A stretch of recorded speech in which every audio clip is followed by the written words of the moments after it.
സംസ്ഥാനത്ത് കടുത്ത ചൂട് അനുഭവപ്പെടുന്നു. കഴിഞ്ഞ 24 മണിക്കൂറില് കണ്ണൂരില് 37 ഡിഗ്രി സെൽഷ്യസ് താപനില രേഖപ്പെടുത്തിയതായി കാലാവസ്ഥാ കേന്ദ്രം അറിയിച്ചു.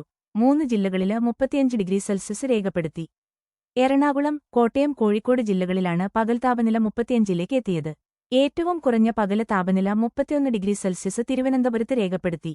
രാത്രി താപനില ഏറ്റവും കുറവ് പുനലൂരിലാണ് 20 ഡിഗ്രി സെൽഷ്യസ്. ഫെബ്രുവരി 17 വരെ സംസ്ഥാനത്ത് പൊതുവെ വരണ്ട കാലാവസ്ഥ അനുഭവപ്പെടുമെന്ന് കാലാവസ്ഥാ വകുപ്പ് അറിയിച്ചു. തുടർച്ചയായി കൂടുതൽ സമയം അൾട്രാവയലറ്റ് രശ്മികൾ ശരീരത്തിൽ ഏൽക്കുന്നത് സൂര്യാതപത്തിനും ത്വക്ക് രോഗങ്ങൾക്കും നേത്രരോഗങ്ങൾക്കും മറ്റ് ആരോഗ്യ പ്രശ്നങ്ങൾക്കും കാരണമായേക്കാം. പൊതുജനങ്ങൾ സുരക്ഷാ മുൻകരുതലുകൾ സ്വീകരിക്കണമെന്ന് സംസ്ഥാന ദുരന്തനിവാരണ അതോറിറ്റി മുന്നറിയിപ്പ് നൽകി. പകൽ 10 മണി മുതൽ 3 മണി വരെയുള്ള സമയങ്ങളിലാണ് ഉയർന്ന അൾട്രാവയലറ്റ് സൂചിക രേഖപ്പെടുത്തപ്പെടുന്നത്.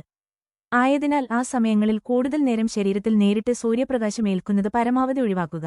പുറം ജോലികളിൽ ഏർപ്പെടുന്നവർ, കടലിലും ഉൾനാടൻ മത്സ്യബന്ധനത്തിലും ഏർപ്പെടുന്ന മത്സ്യത്തൊഴിലാളികൾ, ജലഗതാഗതത്തിലേർപ്പെടുന്നവർ, ബൈക്ക് യാത്രക്കാർ, വിനോദസഞ്ചാരികൾ, ചർമ്മരോഗങ്ങളുള്ളവർ, നേത്രരോഗങ്ങളുള്ളവർ, കാൻസർ രോഗികൾ, മറ്റ് രോഗപ്രതിരോധശേഷി കുറഞ്ഞ വിഭാഗങ്ങൾ തുടങ്ങിയവർ പ്രത്യേകം ജാഗ്രത പാലിക്കണം.